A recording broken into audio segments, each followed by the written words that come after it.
Asinine Radio. This is the weekly music podcast where every week we get into a different band, different artist, and we listen to all of their records.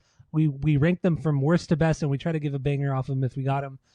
This week we are doing Bad Brains, so we listen to all 9 of their records. And normally we start with our 6 Degrees with Tom DeLonge, but honestly, once again, I totally forgot about to do it again this week. That's fine. Did you do your homework or no?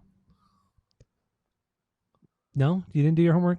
You clearly knocked your earbuds out of your. I don't know how I do it all the time. Oh, it's like that because like the things hang down right there. Oh, okay. And then my elbow goes over it, and then I put my elbow down, it yanks it right out. Just put it behind your back like I do. Out of sight, out of mind, baby. There you go. Oh, okay, you didn't do it, but that's okay. All right, so yeah, 6 Degrees of Tom DeLonge. This is where we connect the band of the week to Mr. DeLonge in the Blink-182s. So what do you got this week? How do you know I did it? You just told me you did. You literally told me you did it. Are you sure? Yeah, because I said I didn't do it this week because I keep forgetting. But then I hit my thing out. No, but then you said I did it, and then you hit the thing out. Oh, yeah, no, I did do it because I was like, fucking damn, idiot. I don't remember that. After all that. Yeah, I did one because I was just thinking in my mind, it's like, dude, a lot of these records are pretty fucking similar, so I don't know how we're going to do this one. So I did one. Anyway, HR played with the Long Beach Dub All-Stars, as did Ike Owens. Ah, yes. Ike to your boy Omar to Travis, Travis to Tom. Travis to Tom and Boxcar Racer. There you go. Easy It's funny, peasy. I just watched our Instagram always. Dude, Instagram knows me so well. Like, I should thank it in various times in my life. But it popped up a bunch of like old promos from when Boxcar Racer was releasing their first record, their only record. And there was one where it was Green Day in the front row and then Blink in the back row of the seats. And then Carson Daly was interviewing them. And he kept asking Tom, and it was Tom, Mark, Travis, and then Billy Joel, Trey, and then Joel. Mike. Yeah. Billy Joel, Mark, Mike, Trey, whatever. Who cares? Billy Joel was in front of Tom.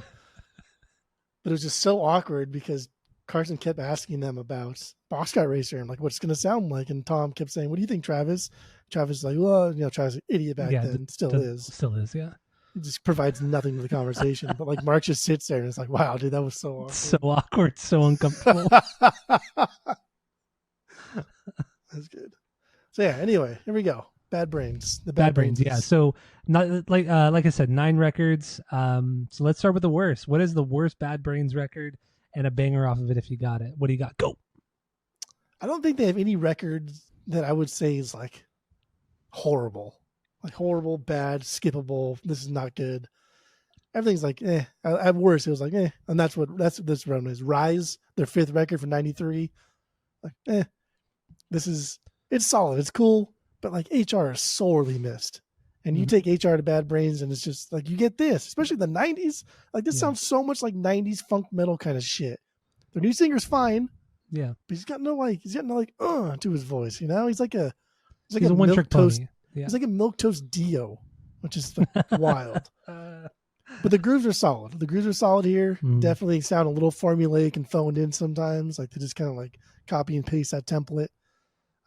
But there's also some horrible stinkers on this record. There's some really, really bad ballad shit on this record. There's some bad stuff on it. Definitely. Yeah, this one was not good. But it wasn't terrible. It was still like, it was fine. It's a 1. I give it a 1. Okay, that's fine. And you'll hear that on the podcast where we rate albums based off of our world famous 3-point rating system, where 3 is a perfect album, 2 is a good album you're going to continue to listen to, 1 is a bad album, but give it a shot, and 0 is the worst thing you've ever heard. So 1. Yeah, it's a 1. Listen to it once, forget about it. That's all you need. Okay. So my number 9, I think this is the only bad record. I don't think there's really anything good about this one, and it's God of Love. Their 6th record from '95, and Rick Ocasek produced this one. This is the second time he's produced a record from them, and this is the first album with HR and what's the drummer's name? I know his real name, Earl, but I forgot his fucking fake name. But yeah, I don't know. This record was primarily reggae, which I think they're fine at doing reggae. I don't think they're great at it. They're just good at it. They're better punkers than they are reggae men. But I don't know. It's mostly all of that with some metal elements thrown in here and there, some punk stuff thrown in here and there. But I just thought it was really boring. It was either boring or straight up bad on this record. I just don't care. Wild. Did not care for God of Love at all. Okay. Yeah, did not. So what do you got for number 8? So like 8 for me is Gotta Love, but I think it's wild that you think this is worse than Rise. We'll get there when you get there. But yeah, Gotta Love, their 6th record, 95. They got HR back. But the best word, like you said, the best word to describe this record is fucking boring. Like, my God. Like, it's all mid. It never goes anywhere. It never does anything exciting. But they do get into like the heavier side of their dub and reggae sound. You know, like longer, drawn out songs, rich with like reggae grooves. But they're not like good reggae grooves. They're just like the most generic. Like, come on, it's guys. Very, very generic. Yeah. It's so generic.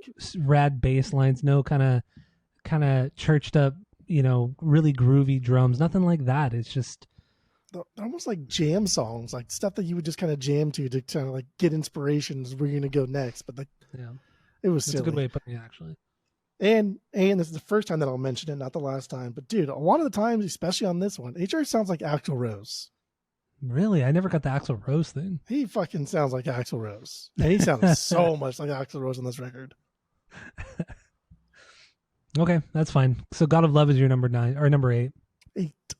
My number 8 is Into the Future, 9th record from 2012. No banger off this one. I mean, at this point, man, this is their last record that they put out, and I've heard all this stuff. I've heard it all. There's nothing new here. There's nothing exciting here. It's just run of the mill, Bad Brains. Nothing bad, nothing great. That I really have nothing.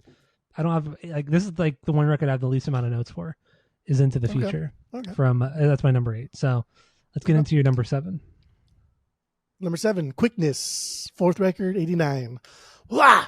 What makes me really like this, like against Eye Against Eye, is like this is just turned up to 11, right? That same thing that they did on Eye Against Eye, they were like, hey, let's just double down on that. Let's triple down on that. Let's make the most aggressive Eye Against Eye as possible. And that's what this is. Mm-hmm. His vocals get kind of annoying sometimes. They're kind of obnoxious. The punk songs on here, they rip. They're fun. But they're kind of like, I don't know, getting way more into the Chili Peppers kind of funk sound. And that's not you guys. Like you have your own thing. You don't need the backpack on that. It's an okay album. Too much wailing, too much preaching. They also have like a highly homophobic song on here, which they don't even talk about anymore or play at all. But I think it was worth mentioning because HR did say something. I think it was HR later on when asked about it. It was honest. I was like, damn, dude, like you never hear people be this honest. He's like, yeah, I think back then we probably were. I think we were homophobic. I mean, a lot of people were. Yeah, it wasn't uncommon for people to feel that way in the 80s. Come on. It was a very common thing. Like, obviously, it's not right, but it was very, very common. So, and I thought it was like, damn, dude, that was like a nice, honest response. It's like, yes, I was that. I'm not that anymore because I grew up. Like, dude, that was cool. I like it. Yeah, I don't know. Quickness, the quickening from the Vandals. My number 7 is Rise. 5th record, finally, right? From 1993. I don't like this record. I don't think it's a very good record. I think the vocals are terrible. What's his name? Like Israel Joseph or something like Israel Joseph. It's something dumb, and I don't like it. I don't know if it's his real name or his fake name. I don't think it's his real name. By the way, yeah, I think it's a fake name. This is like you liking that fucking dude from Pennywise. That's not the singer from Pennywise. Was it Poli or some shit? What's Anatoly? What is it? What is it? It's something dumb, and everybody hates that record except for you. You love it. Dude, one of their best songs is on that record.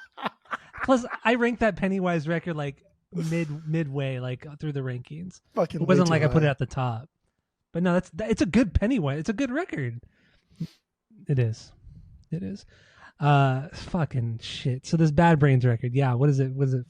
Rise. Rise Above. Yeah, it's the vocals that I can't get into. I really tried to. I wanted to because the music is really good. There's a lot of really cool thrash stuff on here. probably one of the thrashiest albums they put out was this record. But the vocals are a knockoff Dio, like 100% a knockoff Dio. He's doing the big vibrato, and it's just, come on, man. Come on, guy. We're past we this. don't like Dio anyway. We think this guy's That's a true. boring Dio. Like, that's bad. I know. That's bad. Yeah, that's really the thing that I don't like about this. And this is 1993. You know, this is like way past, you know, all that kind of like, what is it, power metal, like 80s power metal and shit, like it's 70s power metal. It's way past all that, and you're doing this in 93 still. Come on, guy. Come on, guy. But yeah, that is. Actually, I do have a banger on this one though. Unidentified. This is the heaviest, thrashiest song they've ever written. Was this one?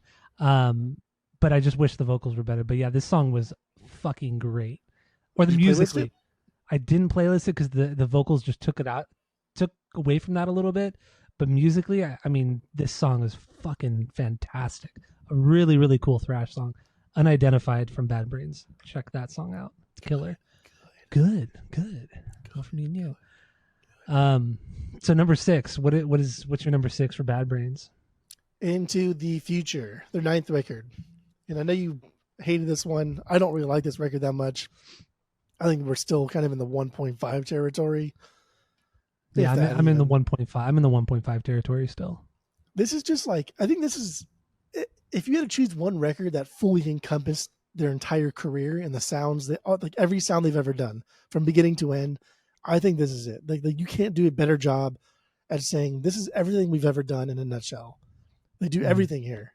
It just, they don't do them very well. Like nothing is better than what we've already heard. Everything is always second, maybe third. Mm-hmm. So it just kind of comes off as like, meh. But like, what do you expect after 30 years, right? You release a record 30 years later from a punk band. It's just like, you're going to get this. And that's fine. I expect this, but I'm not going to like it. Yeah, it's not necessary. We've heard it all before. Nah, don't care for that it's one. Whatever. Yeah. All right, so my number 6 is Build a Nation, 8th record from 07. This was produced by Adam from the Beastie Boys shortly before he passed away, got sick and died. And this album, it's good. Like it has some good throwback elements to the 80s punk stuff. There's a little bit more reggae on here, but it's done just better than they've done it most of the time. And I think a lot of credit should be given to Adam, because we all know the Beastie Boys, they're multifaceted. Like they've done a lot of fucking shit in many different genres, and I feel like the production on this one is significantly better than many of their records. So yeah, this is just a good balance of that reggae, metal, and punk, and just a nice throwback to the early mid 80s of Bad Brains. So it's good. I don't think I would ever go back to Build a Nation. I give it like a 1.75, 1.8 out of 3. That's what I would give it, because it's solid, but never gonna go back to it. So, what do you got for number 5? Number 5. This was a little wild. Okay. But I got some reasoning for this. Rock for Light, their 2nd record, 1983. Solid record. Off the cuff, this is essentially just like a transition record into Eye Against Eye. Yeah. So it's like Van Halen 2 versus Van Halen 1. There's a lot of things that are just kind of repeated. A lot of things are just redoing. Not that it's a bad thing, right? Because Van Halen 2 is still really fucking good. Mm-hmm. But it's just kind of caught in the middle. And that's fine. Nothing wrong with that.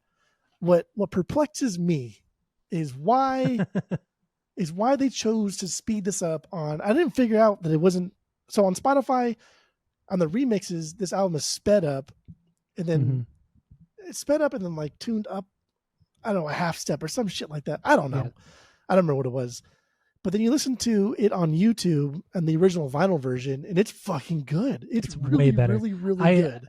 I skimmed through the OG mix today, and yeah, I was doing them back to back. I was doing the songs back to back. I listened to the YouTube one, and I listened to the the Spotify one, and yeah, it's night and day. It is. I was shocked at how different the mix was.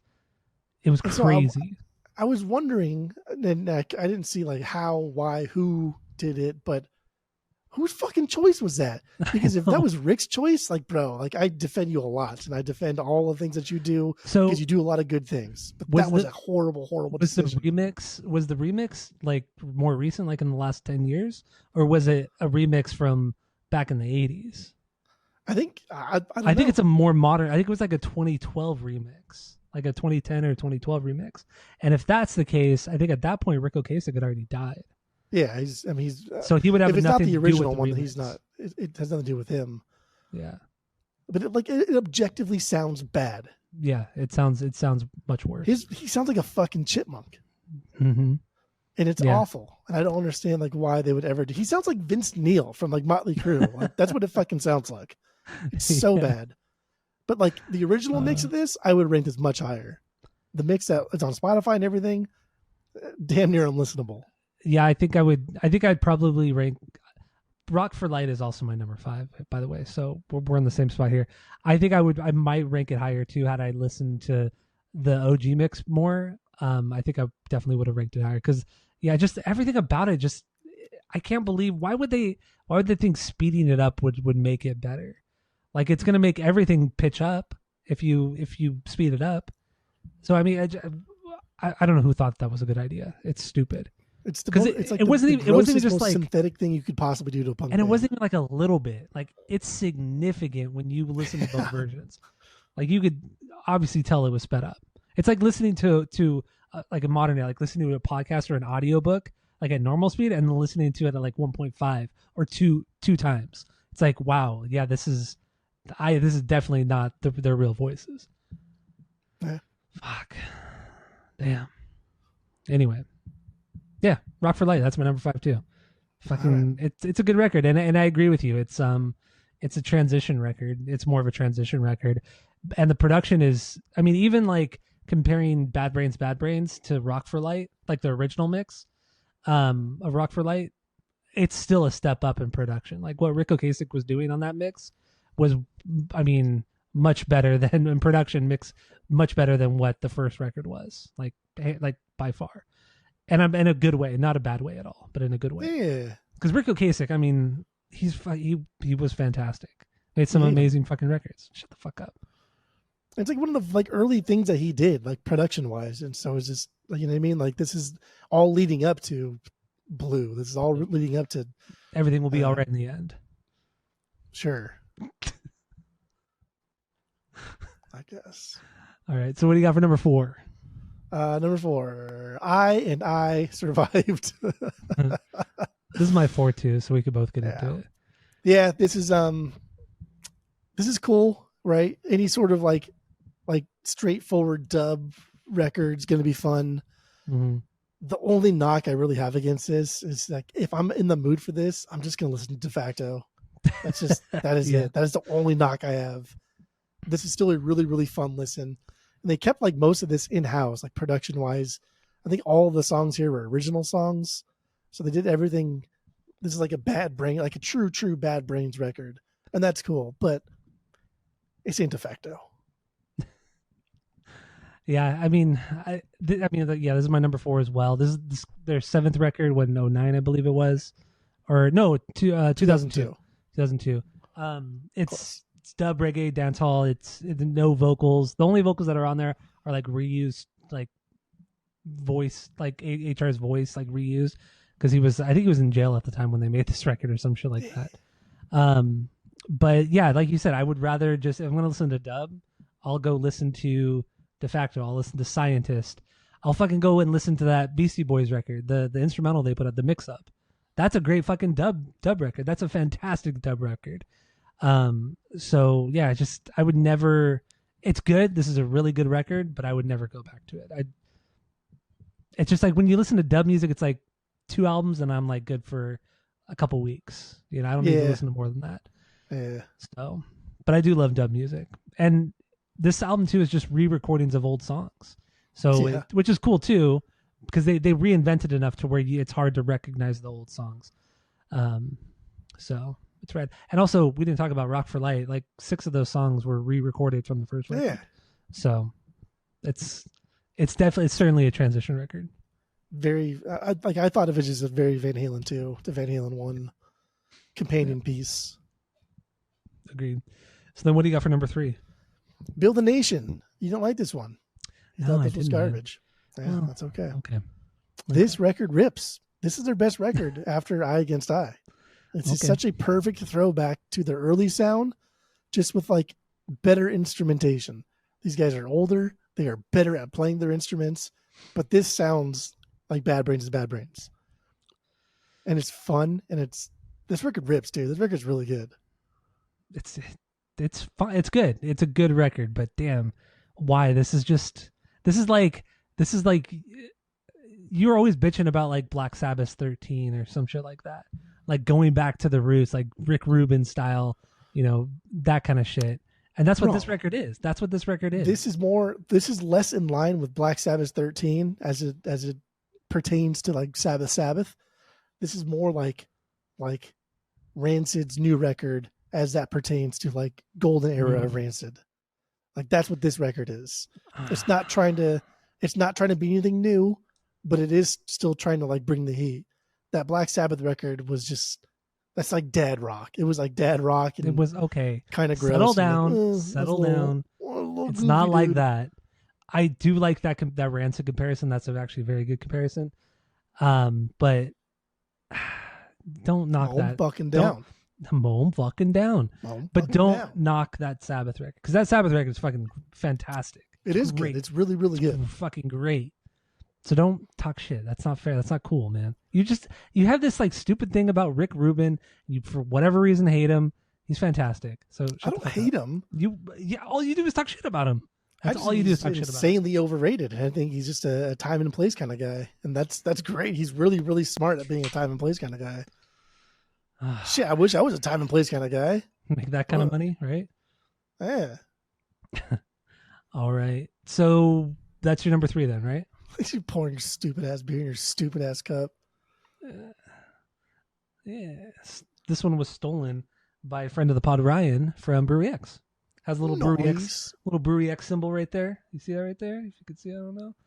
But yeah, he stole it. I wonder how much like Brewery X. I wonder how much glassware gets stolen from them. It has to be.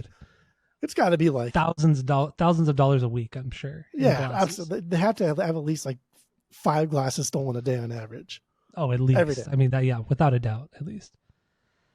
All right, so my number 3 is Eye Against Eye, third album from 1986. Well, that's wrong, but okay. This is the band had broken up for a little while.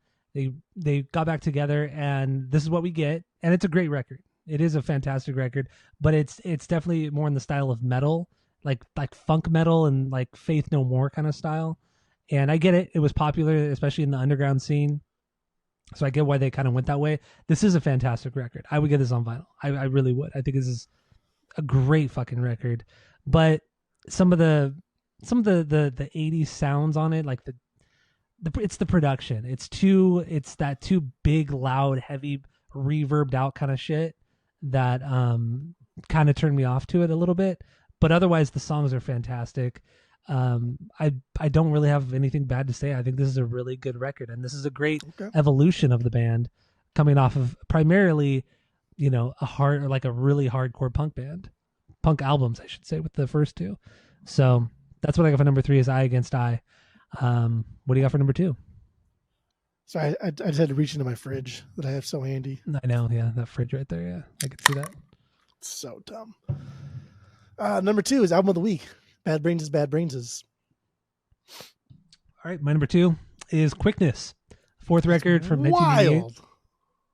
This has, musically, I think this is, it has many similar elements to Eye Against Eye, but the production is edgier. It doesn't have that big 80s drum sound, the big reverbed out snares and all that kind of stuff. A lot of that reverb's gone from this record, which makes it almost instantly better. Musically, it has harder songs, more punkier songs. The reggae songs are better on this one as well. They really just kind of, I feel like with Quickness, they became like the tightest band they've ever been in their entire career. This is the tightest record they've ever put out. I thought I was very, very not blown away, but I was very very happy about this record. It's just really, really fucking good. Okay. That's fine. And honestly, like I said, the real reason why this is higher than Eye Against Eye is because of the production. It doesn't have that over the top reverbed out 80s production. It's funny. It's like Eye Against Eye does. I've been thinking like what we should be doing on the pod, and I was like, oh, we should do like Phil Collins' first record because it's good. And, like the guy like helped define like the 80s drum sound, and just he did so much for drum tones. But probably shouldn't do that because you hate that sound. I fucking hate that sound. But I'm down to do Phil Collins. I mean, it has a time and a place. It really does. And with Phil Collins, it makes sense. But with a band like Bad Brains, or like, what was that one Pantera record we did from the 80s where Vinnie Paul's drums were just so reverbed out?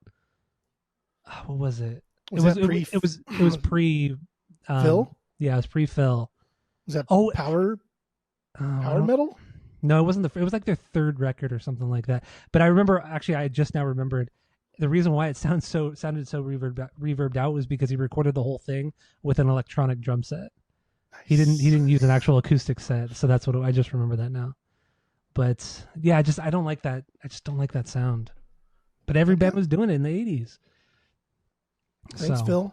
Thanks, Phil. God, incredible drummer too. Incredible drummer. Yeah. Anyway. So your number one, Eye Against Eye. Mine is Bad Brains. So what do you got on this one? Eye Against Eye, their third record, 1986. 1986. That was my Macho Man Randy Savage impression. Actually, that was my Will Sasso doing Macho Man Randy Savage impression. Yeah. I think this is, dude. I think this is the sound that they always wanted from their group. They just didn't quite know how to achieve it. While their self-titled is self-titled. Self-titled. While their self-titled is just hardcore punk with like reggae covers, right? This is a hardcore punk reggae band, and that's what they want to be. They don't want to be just Bad Brains throwing out like hardcore reggae, hardcore. They want to incorporate it, have like the energy all there, and they didn't do that until here. This is the first time we heard it. Yeah. They are blending roots reggae with punk music in a way that bands still struggle to do. That like. The shtick has like worn off entirely, slightly stupid.